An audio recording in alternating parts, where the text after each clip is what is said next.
박종철과 김순자는 40년이 넘는 결혼 생활을 함께 했습니다. 서울 강동구 외진 곳에 자리한 단독주택은 부부가 평생을 일구며 마련한 보금자리였습니다. 1층에서는 부부가 살고 2층은 큰아들 박민호의 가족이 살고 있죠. 박종철은 72세에 은퇴한 공무원이었습니다. 평생 성실하게 일하며 재산을 모았고 과묵한 성격이었지만 가족을 향한 사랑은 깊었습니다. 아내 김순자는 68세로 둥근 얼굴에 늘 웃음이 가득했습니다. 따뜻하고 헌신적인 성격으로 가족을 위해 평생을 바쳤습니다. 여보, 오늘은 민석이네도 올 것 같아요. 좋아하는 된장찌개 끓여놨어요. 김순자는 부엌에서 저녁 식사를 준비하며 말했습니다. 박종철은 거실 소파에서 신문을 읽다가 고개를 들었습니다.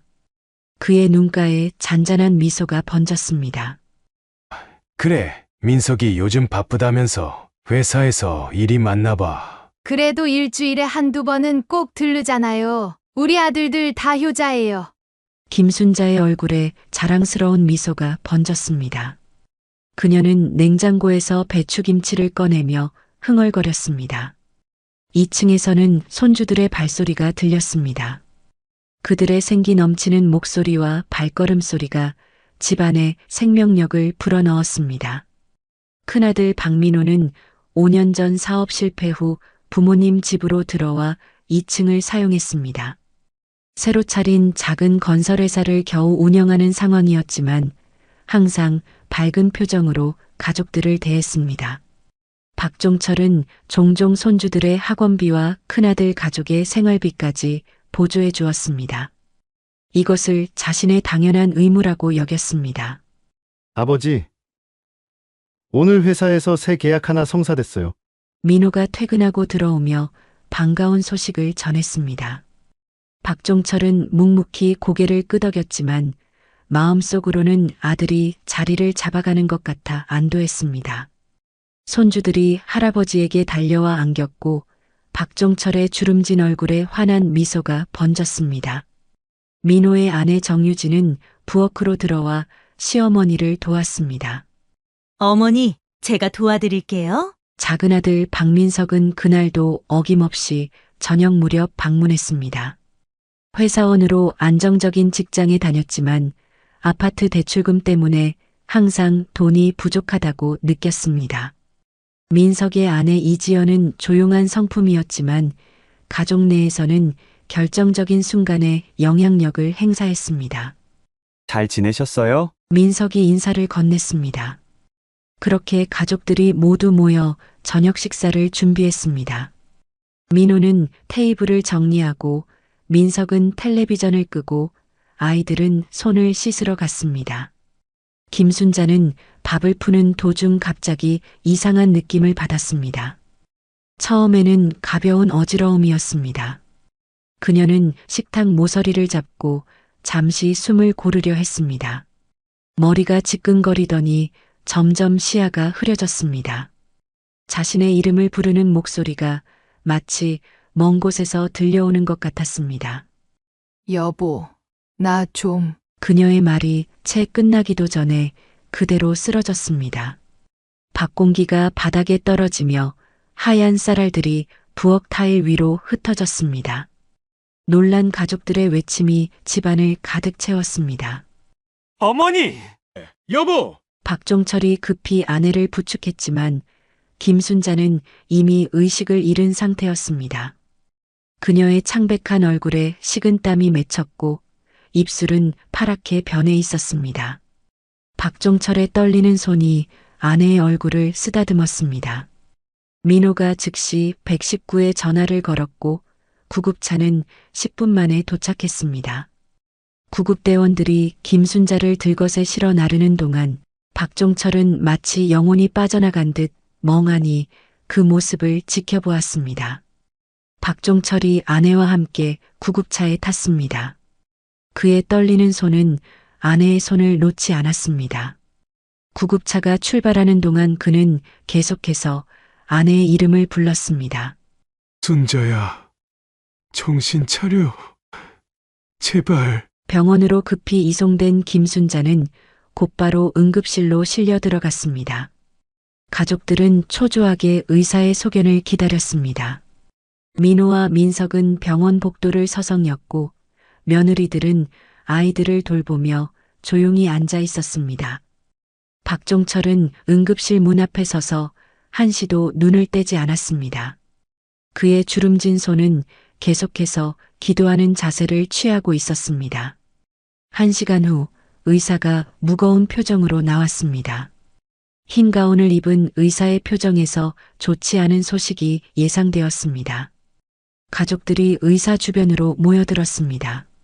뇌출혈이 심각합니다. 상태가 위중하며 의식 회복이 불투명합니다. 의사의 진단은 냉정했지만 그 말 속에 담긴 무게는 가족 모두에게 무겁게 내려앉았습니다.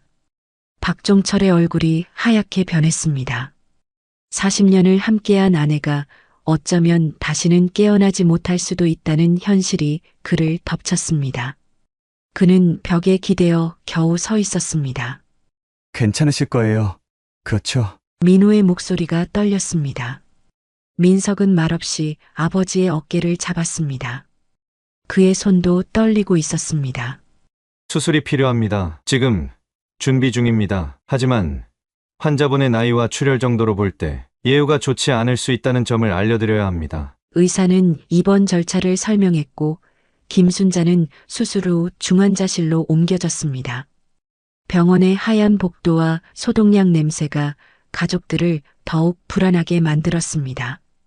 중환자실 입구, 면회 시간이 아닌 때에도 박종철은 유리창 너머로 아내를 바라보았습니다. 각종 의료 장비에 연결된 아내의 모습은 그에게 너무나 낯설었습니다. 온갖 튜브와 모니터에 둘러싸인 아내는 마치 다른 세계의 사람처럼 느껴졌습니다. 특히 며느리들이 시어머니를 위해 적극적으로 병간호를 자처했습니다.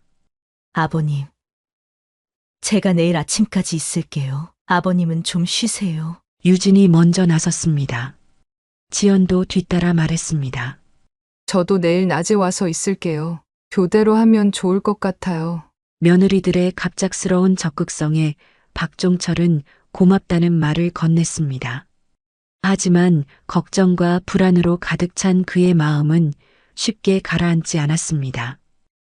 아니다. 내가 여기 있을게. 너희는 아이들 데리고 집에 가거라. 결국 아이들과 며느리들은 집으로 돌아갔고 아들들은 교대로 병원에 남기로 했습니다. 첫날은 민호가 아버지와 함께 병원에서 밤을 보냈습니다. 늦은 밤 병원 복도는 적막에 잠겼습니다. 간간히 듣는 발걸음 소리와 비상등의 희미한 불빛만이 있을 뿐이었습니다. 민호가 의자에서 잠든 사이 박종철은 중환자실 유리창 앞에 서 있었습니다. 순자야, 제발 일어나다오. 아내 없이 혼자 집으로 돌아가는 상상을 하면서 박종철의 눈에서 눈물이 흘렀습니다. 그는 유리창에 이마를 기대며 조용히 기도했습니다. 제발 당신 없인 못 살아. 이번 이틀째 김순자의 상태는 계속 위중했습니다. 뇌수술 후 의식을 되찾지 못한 채 중환자실의 침대에 누워 있었습니다. 박종철은 아내의 손을 잡고 밤새 병실을 지켰습니다. 아침이 되자 간호사가 들어와 약을 교체했습니다. 환자 차트를 확인한 그녀는 박종철을 걱정스럽게 바라보았습니다. 할아버님, 잠시 나가서 쉬다 오세요. 아드님들이 곧 오실 거라고 했어요. 박종철은 피로한 눈을 비비며 고개를 끄덕였습니다. 그의 허리는 뻣뻣했고 다리는 저려왔습니다. 하룻밤을 의자에서 보낸 대가였습니다. 고맙습니다. 잠시만 다녀올게요. 병실을 나와 복도를 걸으며 그는 긴 한숨을 내쉬었습니다. 병원의 하얀 벽과 형광등 불빛이 그의 눈을 아프게 했습니다. 커피라도 한 잔 마시며 정신을 차리기로 했습니다. 병원 1층 카페에 도착해 따뜻한 아메리카노를 주문했습니다. 창가 자리에 앉아 그는 커피를 천천히 들이켰습니다. 그의 머릿속은 아내 생각으로 가득했습니다. 커피잔을 물끄러미 바라보던 그는 순간 눈물을 참기 위해 고개를 들었습니다. 창밖으로 보이는 가을 하늘은 유난히 푸르렀고 병원 정원의 단풍나무는 붉게 물들어 있었습니다. 순자가 유난히 좋아하던 계절 가을이었습니다. 아빠, 커피는 제가 사드릴게요. 어느새 옆에 민석이 와 있었습니다. 그는 아버지의 어깨를 가볍게 두드렸습니다. 박종철은 얼떨결에 민석의 호의를 받아들였습니다. 아들의 얼굴에도 피곤함이 역력했지만 그래도 미소를 잃지 않았습니다. 고맙다, 민석아. 어머니 상태는 변함없다. 아직 의식이 돌아오지 않았어. 걱정 마세요. 곧 일어나실 거예요. 민석의 말에 박종철은 그저 고개를 끄덕였습니다. 형은 이미 병실에 올라갔어요. 저도 올라가 볼게요. 민석이 말했습니다. 박종철은 카페에 잠시 앉아 있다가 커피를 들고 천천히 병실로 향했습니다. 그의 발걸음은 무거웠고 어깨는 축 처져 있었습니다. 중환자실 입구에 도착했을 때 복도에서 아들들과 며느리들의 목소리가 들렸습니다. 그들은 박종철이 오는 것을 보지 못했고 문 앞에서 이야기를 나누고 있었습니다. 처음에는 일상적인 대화로 들렸습니다. 하지만 박종철이 더 가까이 다가가자 대화의 내용이 점점 더 명확하게 들렸습니다. 엄마 사망보험금이 얼마지? 내가 그걸로 사업 확장해야겠어. 민호의 목소리였습니다. 박종철은 걸음을 멈췄습니다. 그의 심장이 갑자기 빠르게 뛰기 시작했습니다. 사망보험금이라니 그것도 아직 의식이 없는 아내의 병실 앞에서 형, 그건 내 몫이어야 해. 형은 어차피 부모님 집 받을 거잖아. 난 아파트 대출 갚아야 해. 민석의 목소리가 따라 나왔습니다. 박종철의 손이 떨리기 시작했습니다. 종이컵 속의 커피가 출렁거렸습니다. 그는 벽 뒤로 몸을 숨기고 귀를 기울였습니다. 이것이 꿈이기를 자신이 잘못 들었기를 바랐지만 대화는 계속되었습니다. 내가 부모님이랑 같이 살면서 모시는데 왜 내가 보험금을 가져가?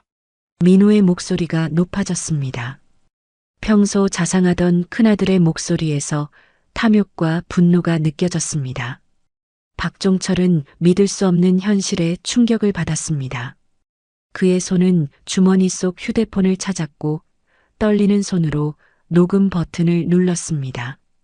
그의 손가락은 떨려 버튼을 누르는데 2번이나 실패했지만 3번째에 녹음이 시작되었습니다. 도련님은 주말에 한 번 얼굴 비추는 게 다고 저희가 시부모님 모시는데 저희가 가져가는 게 맞죠? 유진의 날카로운 목소리가 끼어들었습니다. 박종철의 심장이 더 빠르게 뛰었습니다. 며느리의 목소리에는 평소 그가 느끼지 못했던 냉정함이 담겨 있었습니다. 같이 산다고요? 얹혀 사는 게 아니라요. 시어머니 반찬 한 번이라도 해드린 적 있어요? 이번엔 지연이 반박했습니다. 두 며느리의 목소리는 점점 높아졌습니다. 박종철은 벽에 기대어 섰습니다. 그의 다리에서 힘이 빠져나가는 것 같았습니다. 가족들이 그의 눈앞에서 변해가는 모습이 마치 악몽 같았습니다. 그러니까 반찬 몇 개 가져다 주고 보험금 절반 가져가겠다는 거예요? 웃기지 마세요. 유진이 분노한 목소리로 말했습니다. 그녀의 목소리에서는 평소의 공손함이 완전히 사라지고 없었습니다. 그 2층도 원래 우리가 살기로 했던 거잖아요. 형님이 막판에 가로챈 거고. 지연도 질세라 맞받아쳤습니다. 박종철의 얼굴이 창백해졌습니다. 마치 그들에게 부모는 재산을 남겨줄 사람에 불과한 것처럼 느껴졌습니다. 그의 눈에서 뜨거운 눈물이 흘러내렸습니다. 이제 그만하고 아버지도 나이가 많으시니 얼마 못 사실 텐데 그때도 이럴 거야? 너네가 어느 정도 양보는 해야지. 민석의 차가운 목소리가 복도에 울렸습니다. 박종철은 이제 자신의 체온이 떨어지는 것을 느꼈습니다. 믿었던 아들들이 아내 병실에서 나의 죽음까지 이야기하고 있습니다. 그래. 아버지 명의로 된 땅도 있잖아. 그것만 우리한테 넘겨줘. 그럼 우리도 관여 안 할게. 민호의 말에 박종철의 눈에서 눈물이 흘렀습니다. 그가 평생 모은 재산이, 그가 자식들을 위해 준비한 모든 것이 이제 그들 사이의 다툼거리가 되었습니다. 그럼 얘기가 나온 김에 땅부터 정리하죠. 어차피 시어머니 이대로 회복 불가능하다고 이사가 말했잖아요. 형님, 먼저 얘기하지 말고 같이 있을 때 얘기해요. 그것도 2층 집처럼 먼저 가로채지 말고. 아니, 내가 장남인데 더 많이 가져야 하는 게 당연하지. 형, 요즘이 어떤 시대인데 장남이라고 더 가져가는 건 불공평해. 민석이 반박했습니다. 두 형제는 이미 부모의 재산을 두고 다투기 시작했습니다. 그들의 목소리는 점점 더 격앙되었고 서로를 향한 비난의 말들이 오갔습니다. 박종철은 더 이상 듣지 못했습니다. 그의 가슴은 갈기갈기 찢어지는 듯한 고통으로 가득했습니다. 자신이 그토록 사랑하고 아끼던 자식들의 입에서 나온 말들이 그를 완전히 무너뜨렸습니다. 무거운 발걸음을 돌려 멀리 화장실로 향했습니다. 그는 비틀거리며 걸었고 벽을 짚으며 간신히 화장실에 도착했습니다. 문을 닫자마자 그의 눈에서 눈물이 쏟아졌습니다. 손에 쥐고 있던 종이컵이 구겨지며 뜨거운 커피가 손을 적셨지만 그는 아무것도 느끼지 못했습니다. 그의 육체적 고통보다 마음의 상처가 더 컸습니다. 우리 아이들이 어떻게 이럴 수가. 박종철은 화장실 거울 속 자신의 모습을 바라보았습니다. 눈물로 범벅이 된 노인의 얼굴이 그를 바라보고 있었습니다. 깊은 주름 사이로 흐르는 눈물이 인생의 고난을 담은 강물처럼 느껴졌습니다. 평생을 자식들을 위해 살아왔는데 그들에게 자신은 단지 재산을 남겨줄 사람에 불과했습니다. 내가 뭘 잘못했을까? 그는 세면대를 붙잡고 흐느꼈습니다. 어깨가 떨렸고 평생 강인함을 유지해왔던 그가 처음으로 완전히 무너졌습니다. 자신의 모든 희생, 모든 사랑이 이렇게 배신으로 돌아올 줄은 꿈에도 생각하지 못했습니다. 손을 씻으며 박종철은 휴대폰을 확인했습니다. 녹음은 여전히 진행 중이었습니다. 그는 천천히 녹음을 중지했습니다. 떨리는 손으로 주머니에 휴대폰을 넣고 깊은 숨을 내쉬었습니다. 눈물을 닦아내고 화장실을 나오는 박종철의 눈빛은 이전과 달랐습니다. 결심한 듯한 단단한 눈빛이었습니다. 화장실 문을 열고 나가는 그의 걸음에는 이전과 다른 무게가 실려 있었습니다. 병실로 돌아가는 길, 박종철의 표정은 더 이상 슬픔에 잠겨 있지 않았습니다. 그것은 어떤 결단을 내린 사람의 단호한 표정이었습니다. 박종철은 무거운 발걸음으로 집으로 돌아왔습니다. 큰아들 민호의 가족은 아직 병원에 남아 있었고 집은 놀랍도록 고요했습니다. 그는 오랫동안 열지 않던 서재문을 열었습니다. 오랜 세월의 흔적이 담긴 방 안으로 들어가 책장 뒤에 숨겨둔 금고를 열었습니다. 금고 안에서 빛바랜 서류 봉투를 꺼냈습니다. 그의 손은 여전히 병원에서의 충격으로 떨렸습니다. 테이블 위에 서류들을 하나씩 꺼내 펼쳤습니다. 평생 성실하게 일하며 모은 재산의 증거들이었습니다. 강동구 단독주택의 등기부등본, 지방토지 소유권 증서, 예금 증서와 주식 계좌 내역. 박종철은 한숨을 내쉬었습니다.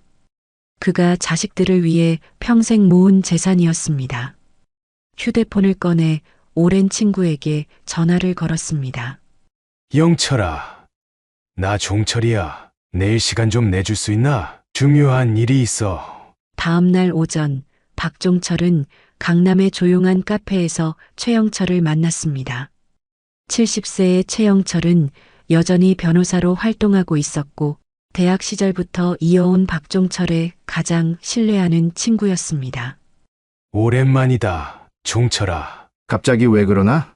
안색이 안 좋아 보이네. 최영철이 걱정스러운 눈빛으로 물었습니다. 박종철은 침착하게 지난 며칠간의 일을 설명했습니다. 그는 휴대폰을 꺼내 녹음된 파일을 친구에게 들려주었습니다. 최영철의 얼굴이 점점 굳어졌습니다. 녹음이 끝나자 그는 한동안 말을 잇지 못했습니다. 내가 평생 모은 재산이 자식들을 이렇게 만들었구나. 박종철의 목소리는 담담했지만 그 안에 깊은 상처가 느껴졌습니다. 정말 유감이다. 하지만 법적으로는 재산을 처분할 권리가 너한테 있어. 너 명의로 된 재산이니까. 하지만 가족 갈등이 심해질 수 있으니 신중하게 생각해봐. 최영철이 조심스럽게 조언했습니다. 박종철은 결연한 눈빛으로 고개를 끄덕였습니다. 이미 결정했어. 도와줄 수 있겠나? 물론이지. 최영철은 친구의 손을 꼭 잡았습니다. 그날 오후 두 사람은 부동산 중개소와 은행을 돌아다니며 재산 정리의 첫 단계를 밟았습니다. 다음 날부터 박종철은 병원과 집을 오가며 바쁜 나날을 보냈습니다. 아이들 몰래 부동산 중개업자들과 만나고 토지 매각을 위한 서류를 준비했습니다.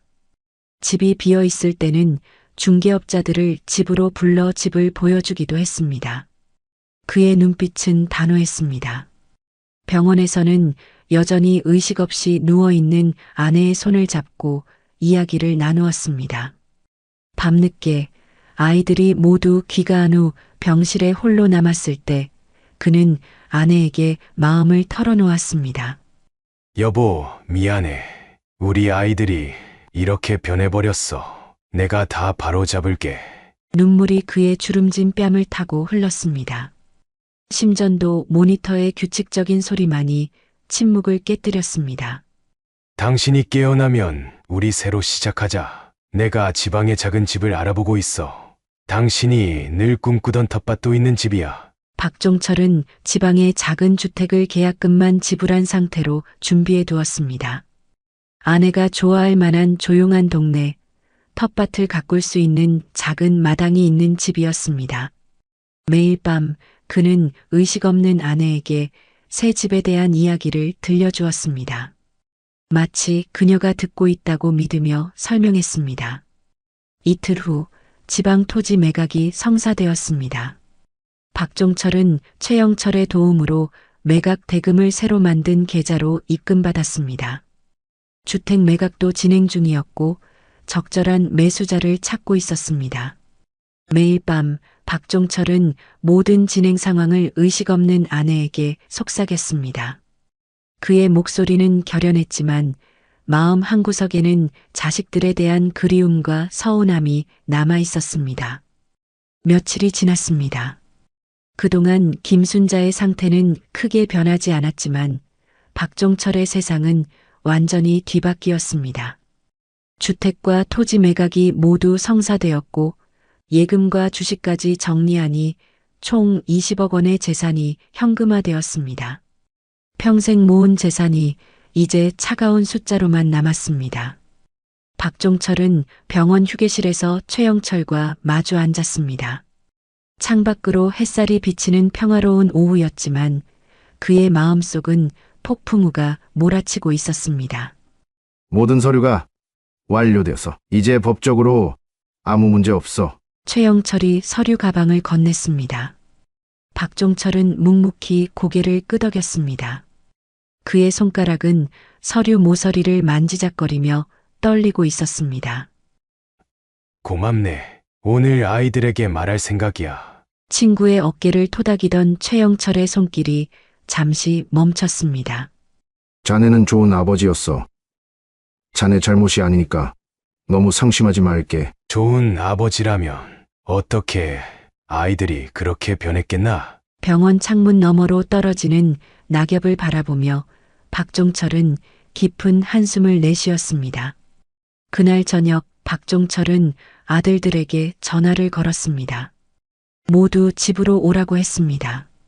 중요한 이야기가 있다고. 아이들은 아버지의 진지한 목소리에 의아해하며 집으로 모였습니다. 거실에는 묘한 긴장감이 흘렀습니다. 박민호와 정유진, 박민석과 이지연이 소파에 앉았고 박종철은 그들 앞에 서 있었습니다.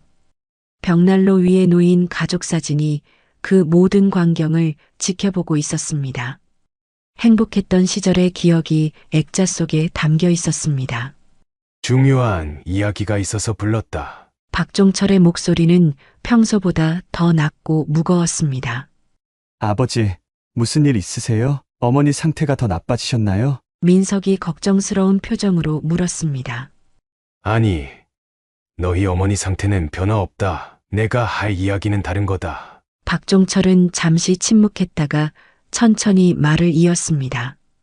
그의 시선은 바닥을 향했다가 다시 단호하게 자식들을 마주 보았습니다. 내가 집과 토지를 모두 팔았다. 너희들이 살고 있는 이 집도 이미 다른 사람 소유다. 순간 방 안이 얼어붙었습니다. 아무도 말이 없었습니다. 바람 한 점 통과하지 않는 무거운 침묵이 방을 가득 채웠습니다. 아들들과 며느리들의 표정이 놀라움에서 충격으로 다시 분노로 변해갔습니다. 마치 느린 영화의 한 장면처럼 그들의 얼굴에 감정이 차례로 스쳐 지나갔습니다. 뭐라고요? 어떻게 이럴 수 있어요? 우리 이제 어디서 살라고요? 민호가 벌떡 일어나며 소리쳤습니다. 그의 얼굴은 분노로 일그러졌습니다. 평소에는 감추어 두었던 격정이 한꺼번에 터져 나왔습니다. 그의 주먹은 꽉 쥐어져 있었고 눈빛은 믿을 수 없다는 듯 흔들렸습니다. 우리한테 상의도 없이 어떻게 이러실 수 있어요? 민석도 격분한 목소리로 말했습니다. 평소 조용하던 둘째의 목소리가 거실을 울렸습니다. 그의 얼굴은 붉게 물들었고 이마의 핏줄이 붉어졌습니다. 저희가 이 집에서 살고 있는데 어떻게 저희도 모르게 파실 수 있어요? 이건 불법 아닌가요? 유진이 날카로운 목소리로 따졌습니다. 그녀의 목소리는 마치 유리 조각처럼 날카로웠고 눈빛은 차갑게 빛났습니다. 처음으로 시아버지에게 직접적인 분노를 표출하는 그녀의 모습이었습니다. 아버님, 갑자기 그러시면 어떡해요? 지우와 지아는 학교도 다니고 있고. 지연도 목소리를 높였습니다. 평소 조용하던 그녀의 얼굴에도 당혹감과 분노가 뒤섞여 있었습니다. 손을 떨며 그녀는 소파 팔걸이를 꽉 움켜쥐었습니다. 방 안은 순식간에 아들들과 며느리들의 항의로 가득 찼습니다. 그들의 목소리는 점점 더 커졌고 말이 서로 뒤엉켜 알아들을 수 없는 소음의 파도가 되었습니다. 거실의 창문이 그 소리에 살짝 떨리는 듯 했습니다. 하지만 박종철의 표정은 변하지 않았습니다. 마치 오랜 폭풍우를 견뎌낸 바위처럼 그는 그 자리에 굳건히 서 있었습니다. 왜 그렇게 놀라나? 집이 팔리면 나가야 하는 건 당연한 거 아닌가? 박종철의 차분한 목소리가 그들의 항의를 잠재웠습니다. 눈에 보이지 않는 힘이 담긴 그 말 한마디에 방 안이 다시 조용해졌습니다. 가족끼리 이러는 게 어딨어요? 이유가 뭐예요? 왜 갑자기 재산을 저희 몰래 처분하신 건데요? 민석이 항변했습니다. 이유, 그래. 알고 싶어? 그럼 알려주지. 그는 천천히 주머니에서 휴대폰을 꺼냈습니다. 그의 손가락이 살짝 떨렸습니다. 이 순간을 위해 그동안 준비했지만 실제로 마주하니 가슴이 무너져 내리는 것 같았습니다. 이건 얼마 전 너희가 병원에서 나눈 대화다. 그가 버튼을 누르자 방 안의 아들들과 며느리들의 목소리가 울려 퍼졌습니다. 마치 유령처럼 그들의 목소리가 공간을 채웠습니다. 엄마, 사망보험금이 얼마지? 내가 그걸로 사업 확장해야겠어. 방 안의 모든 사람들이 얼어붙었습니다. 민호의 얼굴이 하얗게 변했고 그의 눈은 공포로 커졌습니다. 마치 유령을 본 것처럼 그는 자신의 목소리를 들었습니다. 형, 그건 내 몫이어야 해. 형은 어차피 부모님 집 받을 거잖아. 난 아파트 대출 갚아야 해. 이번엔 민석의 목소리였습니다. 민석은 소파에 깊이 몸을 묻었습니다. 그의 눈에서 부끄러움과 당혹감이 번갈아 비쳤습니다. 자신이 했던 말이 이렇게 다시 들리니 그 의미가 얼마나 잔인하고 이기적인지 그제야 깨달았습니다. 녹음은 계속 이어졌고 방 안의 공기는 점점 무거워졌습니다. 마치 납으로 된 담요가 그들을 덮치는 듯 했습니다. 녹음했던 대화가 끝나자 방 안은 무거운 침묵에 빠졌습니다. 아들들과 며느리들은 고개를 들지 못했습니다. 마치 죄인처럼 그들은 자신들의 발끝만 바라보았습니다. 시계 초침 소리만이 정막을 깨뜨렸습니다. 그건 그저 순간적인 말실수였어요. 민호가 떨리는 목소리로 변명했습니다. 그의 눈에는 눈물이 고였습니다. 지금까지의 삶에서 이렇게 치욕스러운 순간은 없었습니다. 말실수. 그게 말실수로 나올 수 있는 내용인가? 박종철의 눈에 슬픔이 깃들었습니다. 그의 목소리는 차갑지 않았습니다. 오히려 너무 따뜻해서 더 큰 아픔으로 다가왔습니다. 난 40년 넘게 이 나라의 공무원으로 일했다. 너희들 학비, 결혼 비용, 집 장만할 때 보태준 돈, 모두 내가 정직하게 번 돈이었다. 그런데 너희들은 박종철의 목소리가 흔들렸습니다. 순간 그의 눈에서 눈물이 흘러내렸습니다. 평생 강인함을 유지해왔던 아버지의 눈물을 처음 본 아들들은 충격에 말을 잇지 못했습니다. 아버지가 벌어온 돈은 너희들이 행복하게 살라고 마련한 거였다. 너희가 싸우라고 벌어온 돈도 아니고 너희가 병으로 누워있는 엄마 옆에서 돈 얘기를 하라고 벌어온 돈도 아니다. 너무 실망스럽구나. 박종철의 손이 떨렸습니다. 그는 잠시 말을 멈추고 깊은 숨을 들이마셨습니다. 평생 감추어왔던 감정이 이제 홍수처럼 쏟아지고 있었습니다. 그는 아무 말 없이 한참을 서서 감정을 추스린 다음 말을 이어갔습니다. 새 집주인이 2달 후에 입주한다. 그때까지만 머물 수 있다. 나는 이제 병원에서 너희 어머니만 돌볼 것이다. 아버지, 제발 저희가 잘못했어요. 다시 한 번만 기회를 주세요. 민호가 무릎을 꿇었습니다. 그의 얼굴에는 진심 어린 후회와 절박함이 가득했습니다. 눈물이 뺨을 타고 흘렀고 그의 어깨는 흐느낌으로 떨렸습니다. 민석도 그 옆에 무릎을 꿇었습니다. 그는 말없이 울고 있었습니다. 어릴 적 아버지의 무릎에 앉아 책을 읽던 기억이 떠올랐습니다. 그때의 따뜻함이 이제는 차가운 배신으로 돌아왔다는 깨달음에 그의 가슴이 찢어졌습니다. 이제 난 가봐야겠다. 병원에서 너희 어머니가 기다리실 거다. 그는 천천히 걸어서 문을 향했습니다. 뒤에서는 아들들의 사과와 간청이 이어졌지만 박종철의 발걸음은 멈추지 않았습니다. 그의 등은 평소보다 더 구부정해 보였고 걸음은 무거웠습니다. 마치 평생의 무게를 한꺼번에 짊어진 것처럼. 민호가 아버지의 팔을 잡았습니다.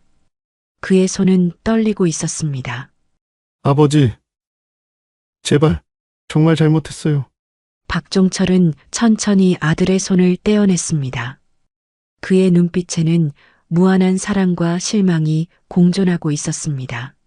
사랑한다. 민호야, 민서가. 하지만 이제는 각자의 길을 가야 할 때다. 현관문이 닫히는 소리가 마치 시대의 종말을 알리는 종소리처럼 울렸습니다. 문이 닫히는 소리와 함께 가족 관계가 완전히 무너졌습니다.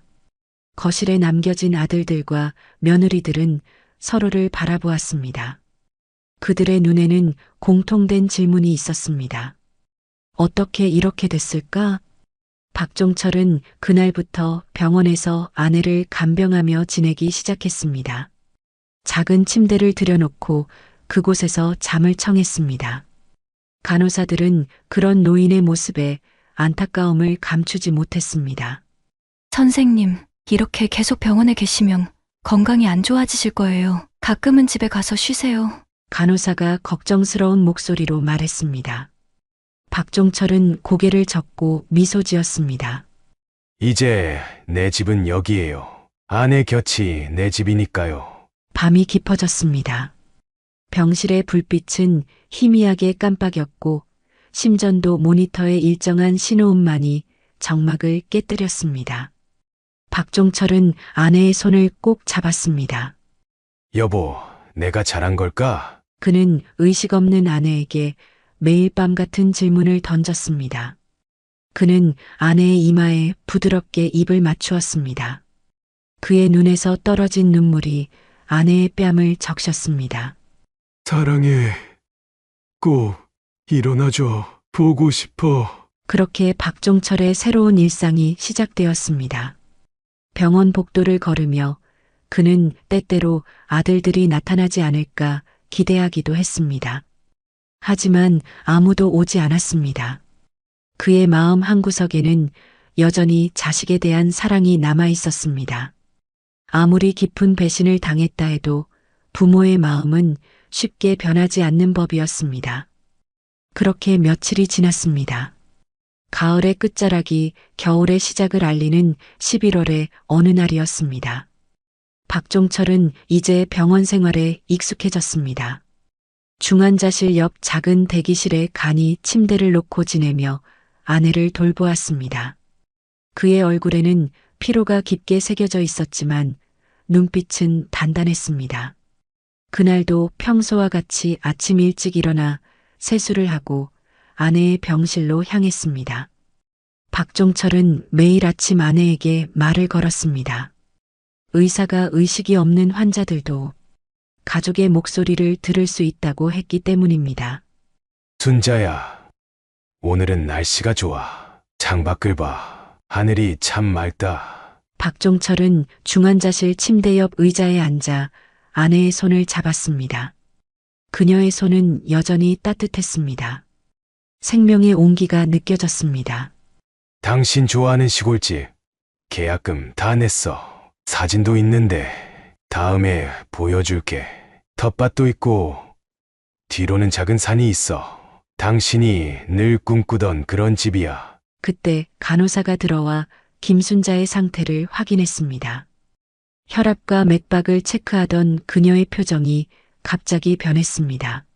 박 선생님, 부인분의 뇌파 활동이 전과 다릅니다. 의사 선생님을 불러올게요. 박종철의 심장이 빠르게 뛰기 시작했습니다. 곧 의사가 들어와 김순자의 상태를 세심하게 살폈습니다. 상태에 호전이 보이고 있습니다. 뇌 활동이 많이 증가했어요. 이건 매우 긍정적인 신호입니다. 의사의 말에 박종철의 눈에 눈물이 고였습니다. 그는 무심코 손을 꽉 쥐었고 바로 그때였습니다.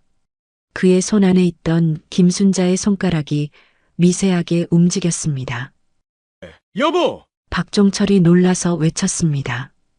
의사도 그 모습을 보고 재빨리 다가왔습니다.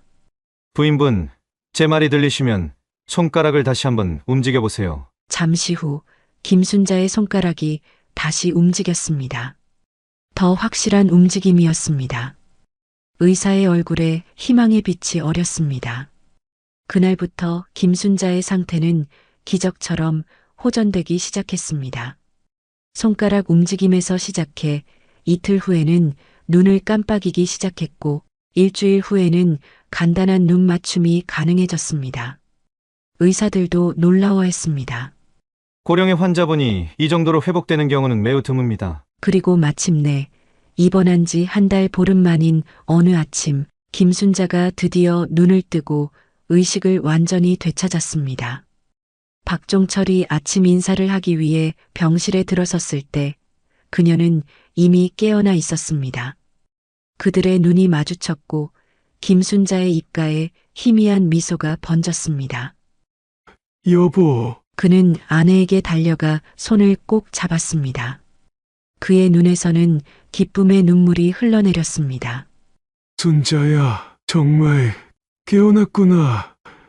고마워, 정말 고마워. 박종철은 아내의 손을 얼굴에 가져다 대며 흐느꼈습니다. 40년을 함께한 반려자를 다시 찾은 기쁨은 말로 표현할 수 없었습니다. 의사와 간호사들이 들어와 김순자의 상태를 확인했고 놀라운 회복세에 모두가 기뻐했습니다. 회복 중인 김순자는 아직 말하기가 쉽지 않았지만 그녀의 첫마디는 자식들에 관한 것이었습니다. 우리 아이들은 어디 있어요? 그 질문에 박종철의 얼굴이 순간 굳었습니다. 아직 자신이 한 일들, 자식들과의 갈등에 대해 아내에게 말할 준비가 되어 있지 않았습니다. 그는 진실을 말하지 못하고 얼버무렸습니다. 아, 오늘 너무 바쁘다고 다들. 요즘 일이 힘든가 봐. 김순자는 미심쩍은 표정을 지었지만 더 캐묻지는 않았습니다. 아직 말하는 것 자체가 힘들었기 때문입니다. 대신 고개를 살짝 끄덕이고 다시 눈을 감았습니다.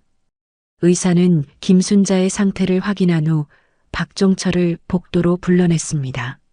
정말 기적적인 회복입니다. 하지만 아직 재활 치료가 많이 필요합니다. 특히 언어와 운동 기능 회복에 시간이 걸릴 거예요. 조용하고 스트레스 없는 환경을 강력히 추천합니다. 요양병원이나 조용한 곳에서의 치료가 좋을 것 같습니다. 박종철은 고개를 끄덕였습니다. 그는 이미 계획이 있었습니다. 지방에 마련해둔 작은 집, 그곳에서 아내와 새로운 시작을 하는 것이었습니다. 독립적인 생활이 가능해지려면 최소 3개월 정도의 재활 치료가 필요할 것 같습니다. 의사의 설명을 들으며 박종철은 속으로 계획을 세웠습니다. 자식들에게는 아내가 깨어났다는 소식을 전하지 않기로 했습니다. 아내가 완전히 회복될 때까지, 그리고 그 충격적인 진실을 받아들일 준비가 될 때까지 기다리기로 했습니다. 3주간의 집중 재활 치료 후 김순자는 휠체어를 타고 짧은 거리를 이동할 수 있게 되었습니다. 말하기도 점점 나아졌지만 여전히 발음이 부정확했고 쉽게 피로해졌습니다. 퇴원 날이 다가오자 그녀는 다시 자식들에 대해 물었습니다. 우리 민호, 민석이는 왜 병원에 안 와요? 이번에는 더 또렷한 목소리였습니다. 박종철은 마음의 준비를 하고 있었지만 여전히 진실을 말할 수는 없었습니다. 그는 아내의 손을 잡고 부드럽게 대답했습니다. 당신 깨어났다고 하니까 너무 좋아했어. 그런데 둘이 지금 회사 일에 문제가 생겼나 봐.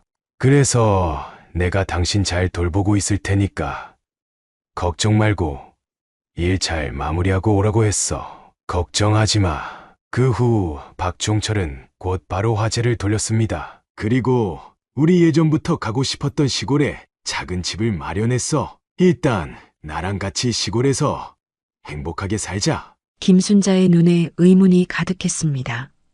그러나 박종철은 자신있게 말을 이었습니다. 애들도 다 동의한 거야. 당분간은 자식들한테 연락하지 마. 다들 상황이 많이 안 좋은가 봐. 김순자는 믿기 어렵다는 듯한 표정을 지었습니다. 40년을 함께 산 남편이 이렇게 이상하게 굴던 적이 없었기 때문입니다. 하지만 그녀는 여전히 약했고 남편을 신뢰했습니다. 그래요. 하지만 아이들이 보고 싶어요. 박종철은 아내의 이마에 입을 맞추며 속삭였습니다. 곧 볼 수 있을 거야. 하지만 지금은 당신 건강이 최우선이야. 나를 믿어줘. 퇴원 날 박종철은 자신이 미리 준비한 승합차로 타고 아내와 함께 시골로 떠났습니다. 박종철은 간간히 백미러로 아내의 표정을 살폈습니다. 그녀의 눈에 맺힌 눈물을 보았지만 그는 아무 말도 하지 않았습니다. 먼저 아내를 안전하고 조용한 곳으로 데려가는 것이 더 중요했습니다. 그렇게 그들의 차는 서울을 멀리 떠나 남쪽의 작은 시골 마을을 향해 달려갔습니다. 창밖으로 도시의 높은 빌딩들이 점점 사라지고 대신 푸른 산과 들판이 나타났습니다. 그곳에서 그들의 새로운 삶이 시작될 것이었습니다. 아직은 불확실하고 두려운 미래였지만 박종철은 아내와 함께라면 어떤 어려움도 헤쳐나갈 수 있다고 믿었습니다. 백미러로 보이는 아내의 평화로운 잠든 얼굴을 바라보며 그는 마음속으로 다짐했습니다. 당신 돌아와줘서 고마워. 앞으로 내가 당신을 더 행복하게 해줄게. 작은 시골 마을에서 박종철과 김순자의 새 생활이 시작되었습니다.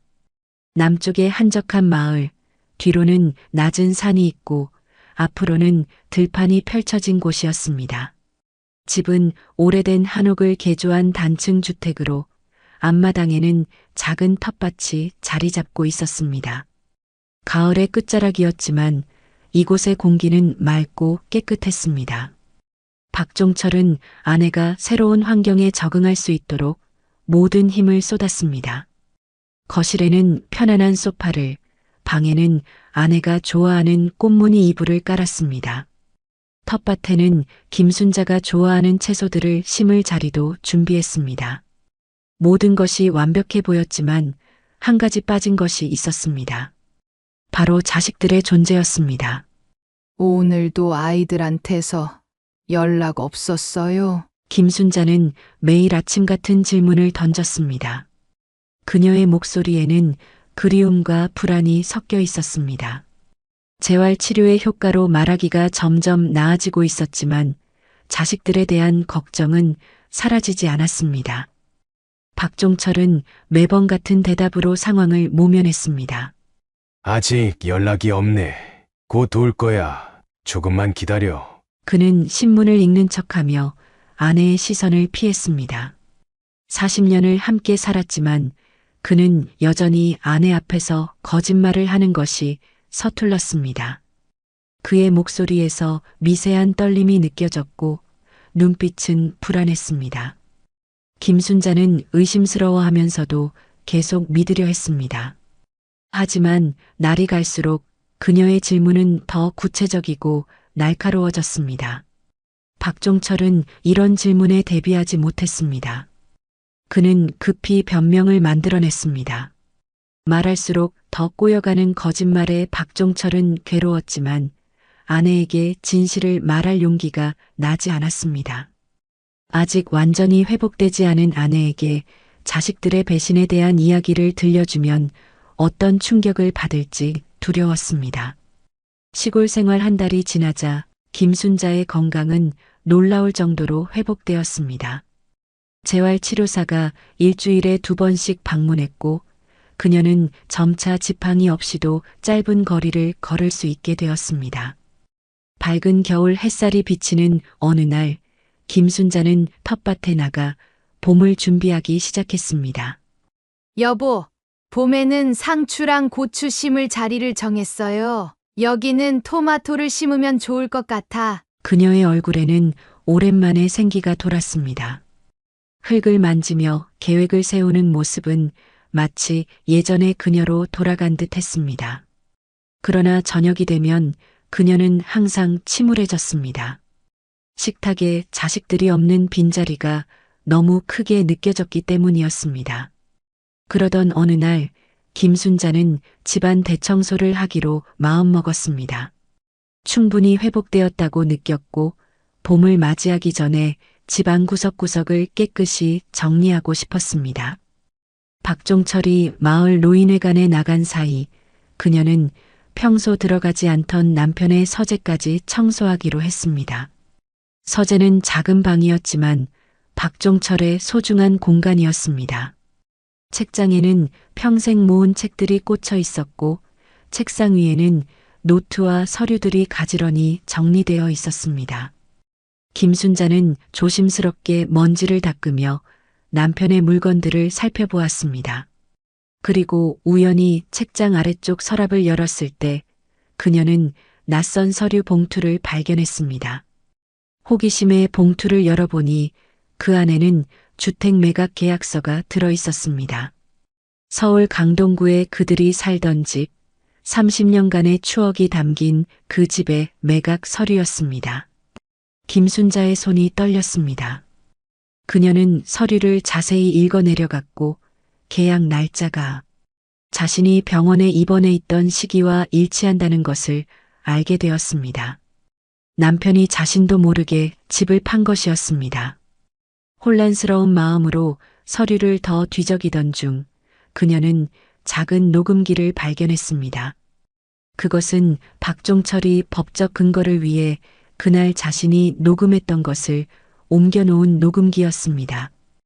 호기심과 불안한 예감이 뒤섞인 채 김순자는 녹음 파일을 재생했습니다. 그리고 그 순간 그녀의 세상이 무너져 내렸습니다. 병원 복도에서 들린 자식들의 목소리, 보험금과 집에 대해 다투는 소리, 심지어 자신이 죽기를 기다리는 듯한 말들이 그녀의 귓가를 때렸습니다. 충격에 휩싸인 김순자는 녹음기를 떨어뜨렸습니다. 그녀의 가슴이 찢어지는 듯한 고통으로 채워졌습니다. 자신이 그토록 사랑하고 자랑스러워했던 자식들이 그녀가 의식 없이 누워있는 동안 이런 말들을 했다니. 그리고 남편은 이 모든 것을 알면서도 그녀에게 숨겨왔다니. 김순자는 벽에 기대어 천천히 주저앉았습니다.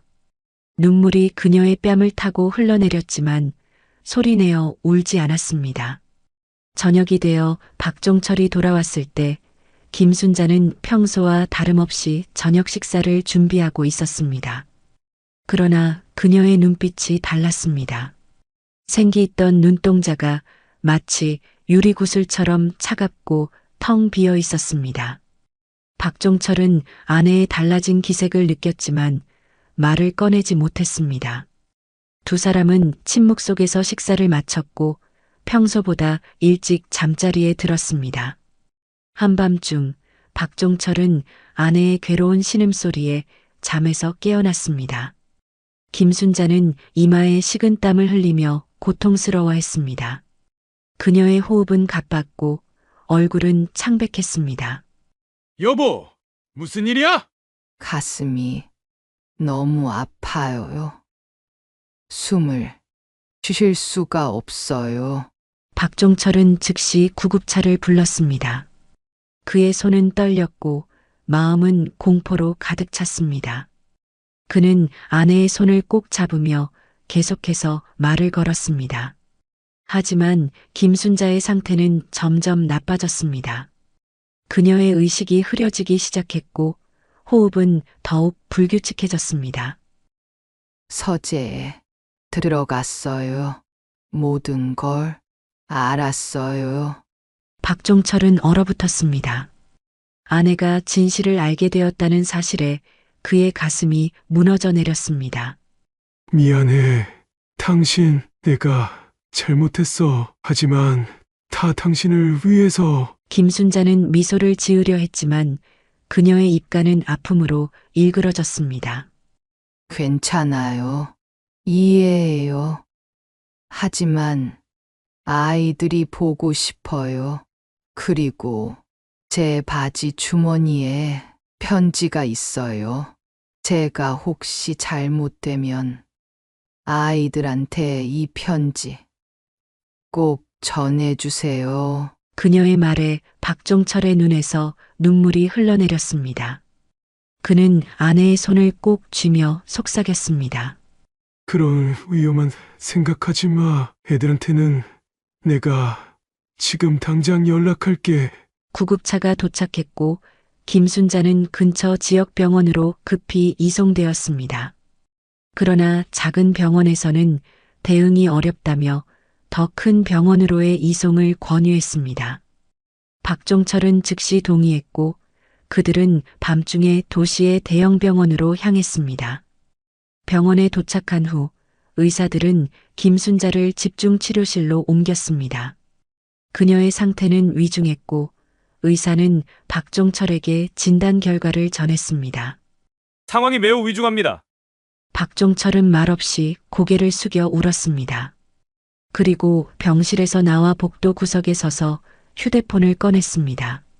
그는 깊은 숨을 들이마시고 먼저 큰아들 민호에게 전화를 걸었습니다. 박종철의 목소리는 차분했지만 그 안에는 깊은 슬픔과 무게가 담겨 있었습니다. 그는 작은 아들 민석에게도 전화했습니다. 전화를 끊고 박종철은 아내가 준 편지를 바라보았습니다. 흰 봉투 겉면에는 우리 아들들에게라고 적혀 있었습니다. 그는 창문 밖 흐린 하늘을 바라보며 깊은 한숨을 내쉬었습니다. 병원 로비는 이른 아침의 차분한 분위기에 휩싸여 있었습니다. 창문을 통해 스며드는 겨울 햇살이 바닥에 긴 그림자를 드리우고 있었습니다. 박종철은 중환자실 앞 의자에 앉아 아내가 건넨 편지를 바라보고 있었습니다. 그의 얼굴에는 수많은 감정이 교차했습니다. 엘리베이터 문이 열리고 박민호와 박민석이 긴장된 표정으로 걸어 나왔습니다. 그들은 아버지를 발견하자 잠시 망설이다가 천천히 다가왔습니다. 몇 달 만의 재회였지만 그들 사이에는 보이지 않는 벽이 느껴졌습니다. 큰아들 민호는 한층 수척해진 모습이었습니다. 깔끔했던 외모는 사라지고 면도하지 않은 얼굴과 어두운 눈 밑의 그림자가 임시거처에서의 힘든 생활을 말해주었습니다. 작은 아들 민석은 형보다는 나아 보였지만 그의 눈빛에는 불안과 초조함이 역력했습니다. 아버지, 민호가 먼저 입을 열었습니다. 그의 목소리는 전보다 훨씬 조용하고 공손했습니다. 박종철은 천천히 일어나 아들들을 마주했습니다. 그의 눈에는 복잡한 감정이 어려 있었습니다. 왔구나. 단순한 인사였지만 그 안에는 수많은 이야기가 담겨 있었습니다. 침묵이 세 사람 사이를 감쌌습니다. 누구도 먼저 말을 꺼내기 어려운 무거운 공기가 느껴졌습니다. 어머니 상태가 어떠세요? 민석이 조심스럽게 물었습니다. 그의 목소리에는 진심 어린 걱정이 담겨 있었습니다. 의사 말로는 입원이 고비라고 한다. 박종철의 대답은 간결했습니다. 그는 아들들의 얼굴을 차례로 살폈습니다. 그들의 눈에서 진정한 걱정과 두려움을 읽을 수 있었습니다. 지금 들어갈 수 있나요? 민호가 물었습니다. 그의 목소리는 떨리고 있었습니다. 잠시 후에 의사가 곧 나올 거다. 박종철은 주머니에서 하얀 봉투를 꺼냈습니다. 그것은 김순자가 그에게 건넨 편지였습니다. 그는 잠시 봉투를 바라본 후 천천히 두 아들에게 건넸습니다. 너희 어머니가 쓰러지면서 한 말이 뭔지 아니? 너희들 보고 싶다는 거였다. 박종철의 목소리는 담담했지만 그 안에는 깊은 아픔이 담겨 있었습니다. 그래서 너희를 부른 거야. 솔직히 말하면 난 아직 너희를 보고 싶지 않았다. 그의 말에 두 아들은 고개를 숙였습니다. 부끄러움과 후회가 그들의 표정에 드러났습니다. 그리고 이건 너희 어머니가 마지막이라고 생각하고 쓴 글이다. 박종철은 편지를 내밀었습니다. 민호가 떨리는 손으로 봉투를 받았습니다. 봉투 겉면에는 어머니의 정갈한 글씨체로 우리 아들들에게라고 적혀 있었습니다. 두 형제는 복도 의자에 나란히 앉아 봉투를 열었습니다. 민호가 종이를 펼치자 김순자의 정성스러운 글씨가 나타났습니다. 사랑하는 민호, 민석에게 엄마가 병실에서의 너희들의 대화, 그리고 아버지가 재산을 정리한 일 모두 알게 되었구나. 처음엔 너무 서운했단다. 엄마 마음이 찢어지는 것 같았어. 민호 눈에서 눈물이 흐르기 시작했습니다. 우리가 힘들 때, 너희들 대학 학비 모으려고 끼니 걸으며 살 때, 우리는 단 한 번도 이 돈을 어떻게 나눌까라고 생각하지 않았단다. 오직 우리 아이들이 행복하게 살았으면 하는 마음뿐이었어. 민석의 눈에도 눈물이 고이기 시작했습니다. 그는 자신의 어깨가 가늘게 떨리는 것을 느꼈습니다.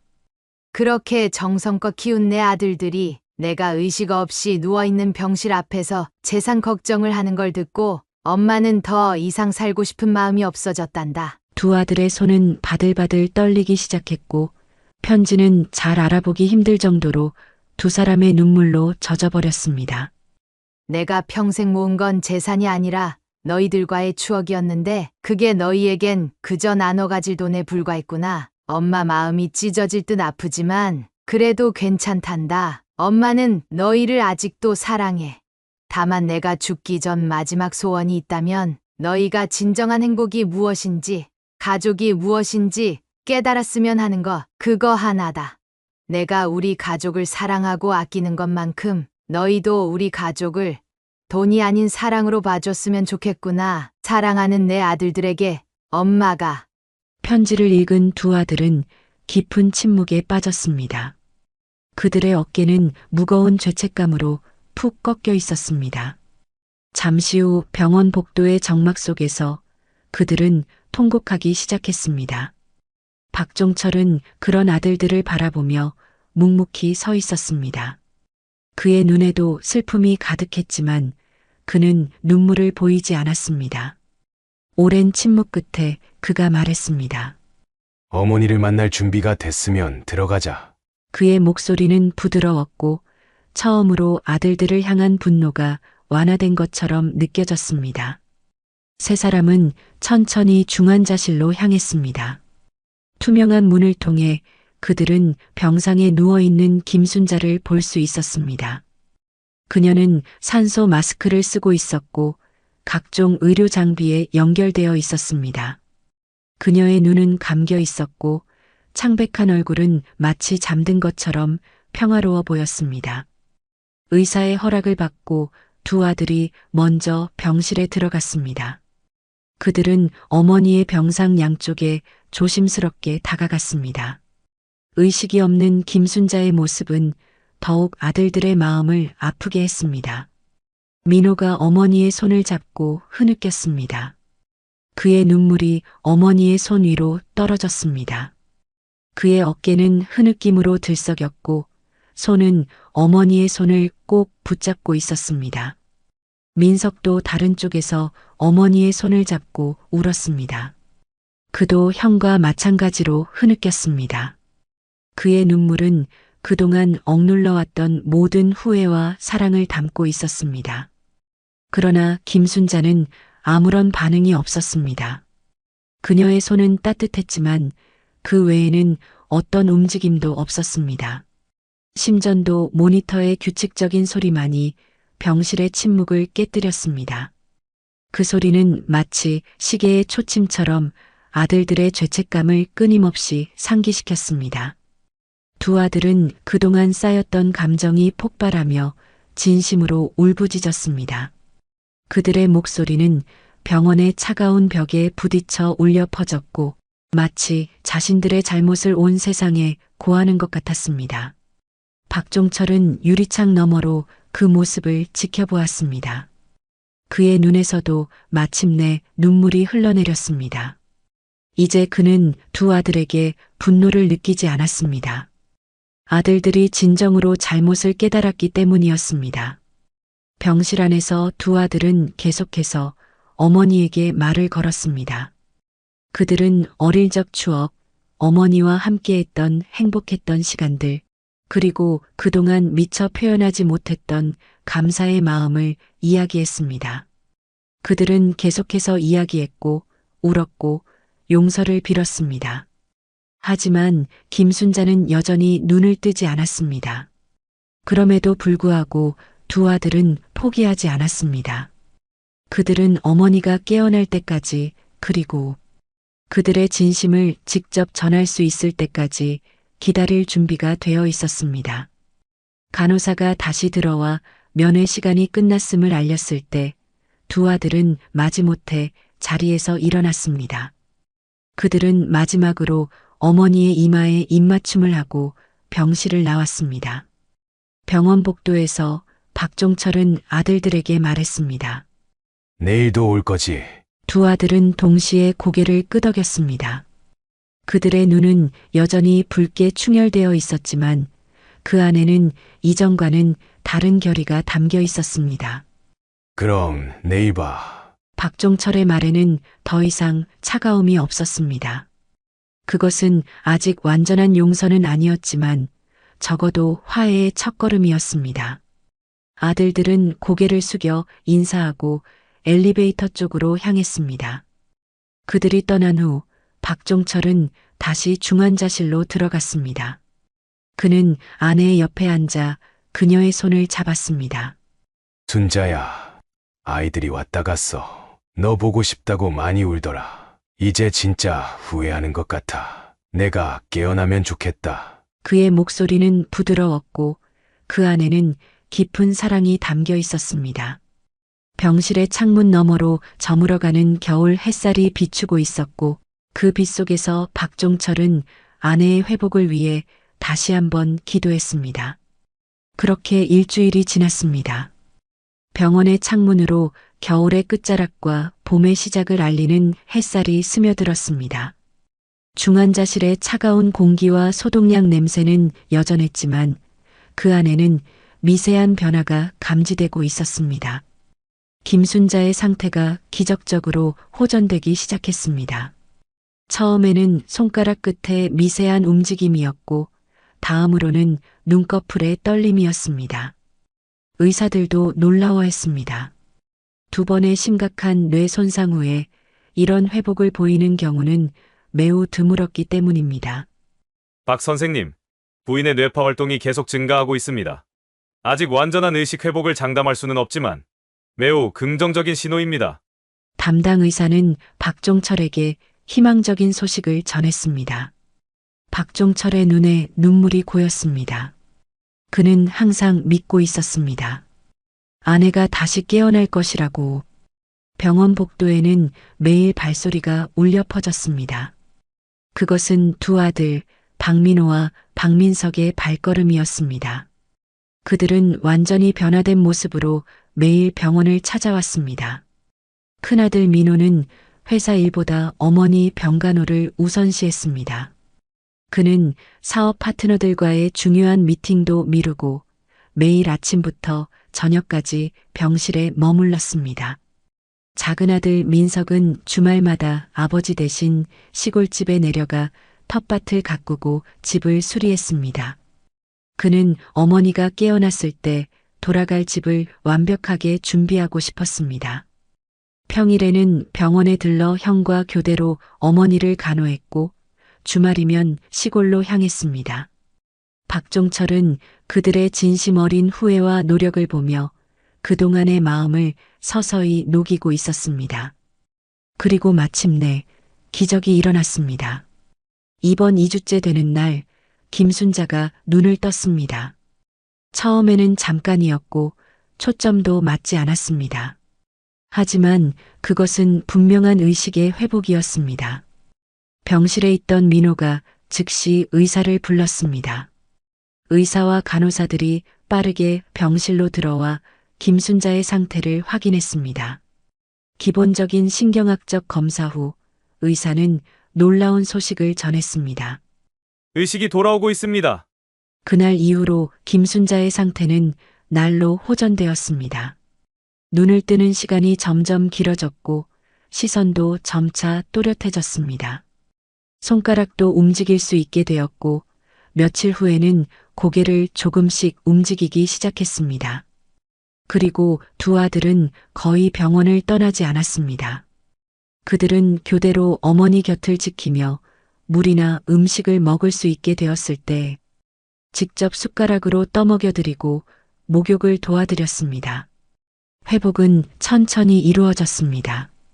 처음 말을 할 수 있게 되었을 때 김순자의 목소리는 희미했고 단어도 몇 개밖에 말하지 못했습니다.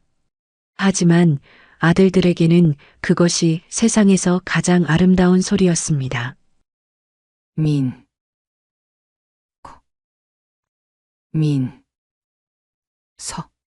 김순자가 처음으로 아들들의 이름을 불렀을 때 두 아들은 참지 못하고 눈물을 흘렸습니다. 그들은 어머니의 손을 잡고 고개를 숙였습니다. 한다. 김순자의 눈에서도 눈물이 흘러내렸습니다. 그것은 용서와 사랑의 눈물이었습니다. 3주 후 김순자의 상태는 충분히 안정되어 퇴원이 가능해졌습니다. 의사는 계속해서 재활치료가 필요하다고 설명했고 조용하고 편안한 환경을 권장했습니다. 아들들은 즉시 시골집으로 어머니를 모시기로 결정했습니다. 퇴원 날 두 아들은 어머니를 위해 특별히 준비했습니다. 민호는 편안한 휠체어를 구입했고 민석은 차 안을 포근하게 꾸몄습니다. 그들은 어머니가 불편함 없이 시골집까지 이동할 수 있도록 모든 것을 세심하게 준비했습니다. 민호와 민석이 함께 어머니의 양쪽을 부축하여 휠체어에 앉혔습니다. 김순자는 아직 말을 많이 할 수는 없었지만 그녀의 눈빛만으로도 충분히 감사의 마음을 전할 수 있었습니다. 박종철은 조용히 뒤에서 그 모습을 지켜보았습니다. 그의 얼굴에도 오랜만에 편안한 미소가 번졌습니다. 병원을 나와 차에 오르기 전 김순자는 잠시 하늘을 올려다보았습니다. 푸른 봄 하늘에 흰 구름이 떠다니고 있었습니다. 그녀의 눈에 눈물이 맺혔습니다. 다시 이 세상의 아름다움을 볼 수 있다는 것이 얼마나 감사한 일인지 절실히 느꼈습니다. 민석이 어머니를 조심스럽게 차에 태웠습니다. 민호는 어머니의 무릎에 담요를 덮어주었고 박종철은 조수석에 탑승했습니다. 그렇게 가족은 함께 시골로 향했습니다. 차 안에서 김순자는 아들들의 손을 잡았습니다. 그녀의 눈에는 말로 표현할 수 없는 깊은 감정이 담겨 있었습니다. 아들들의 변화에 눈시울을 붉히며 감사해야 하는 모습이었습니다.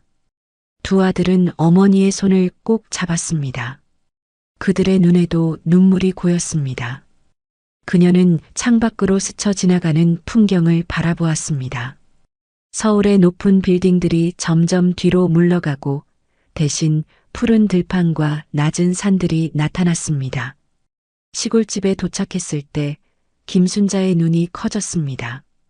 민석이 가꾼 텃밭은 이미 초록색 새싹들로 가득했고 집 주변은 깨끗하게 정리되어 있었습니다. 현관에는 그녀가 좋아하는 봄꽃들이 화분에 심어져 있었습니다. 와! 이렇게. 김순자는 감동한 목소리로 말했습니다. 민석이 자랑스럽게 설명했습니다. 제가 매주 와서 조금씩 가꿨어요. 마음에 드세요? 박종철은 조용히 집 안으로 들어갔습니다. 그의 마음은 복잡했지만 이제는 분노보다 희망이 더 컸습니다. 가족이 다시 하나가 되어가는 것을 느꼈기 때문입니다. 어머니를 돌보는 과정에서 두 형제는 다시 가까워졌고 서로를 향한 미움과 경쟁심은 사라졌습니다. 그들은 앞으로의 삶에서 정말로 어머니가 자랑스러워할 아들이 되기로 다짐했습니다. 저녁이 되자 가족은 함께 식탁에 앉았습니다. 박종철은 여전히 말이 적었지만 아들들을 대하는 태도는 조금씩 부드러워졌습니다. 김순자는 아들들이 준비한 죽을 조금씩 먹으며 행복한 미소를 지었습니다. 그날 밤 김순자와 박종철이 침실에 누웠을 때 그녀는 남편의 손을 잡고 말했습니다. 여보, 우리 다시 시작해요. 박종철은 아내의 이마에 입을 맞추며 답했습니다. 그래, 다시 시작하자. 창밖으로 봄밤의 별들이 빛나고 있었습니다. 마치 새로운 시작을 축복하는 듯 했습니다. 퇴원 후 6개월이 지났습니다. 봄의 생명력이 시골 마을을 가득 채웠습니다. 박종철과 김순자의 집 주변으로 꽃들이 만발했고 텃밭은 푸르게 물들었습니다. 겨울의 차가운 상처가 녹아내리고 모든 것이 새롭게 시작되는 계절이었습니다. 김순자의 건강은 완전히 회복되었습니다. 이제 그녀는 지팡이 없이도 마당을 거닐 수 있었고 텃밭 일도 혼자서 할 수 있었습니다. 말소리도 또렷해졌고 얼굴에는 건강한 혈색이 돌아왔습니다. 아침마다 그녀는 일찍 일어나 작은 텃밭을 가꾸었고 저녁에는 포근한 소파에 앉아 책을 읽거나 뜨개질을 했습니다. 마치 어떤 일도 없었던 것처럼 평화롭게 지냈습니다. 하지만 그녀의 마음속에는 모든 기억이 선명히 남아 있었습니다. 병원에서 들은 자식들의 말, 남편의 결단, 그리고 이후의 모든 변화까지 그녀는 그 모든 상처와 아픔을 용서하고 새로운 시작을 받아들였습니다. 두 아들은 매주 주말마다 부모님을 찾아왔습니다.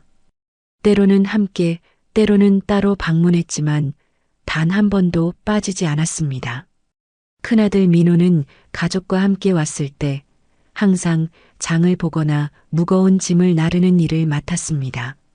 그의 아이들 지호와 지아는 할머니, 할아버지와 함께 시간을 보내는 것을 좋아했고 특히 할아버지가 들려주는 옛날 이야기에 푹 빠져 있었습니다. 민호의 아내 유진도 변화했습니다. 예전에 물질적 가치를 중시하던 모습은 찾아볼 수 없었고 대신 그녀는 시부모님을 위해 정성껏 반찬을 준비해 오고 집안일을 도왔습니다.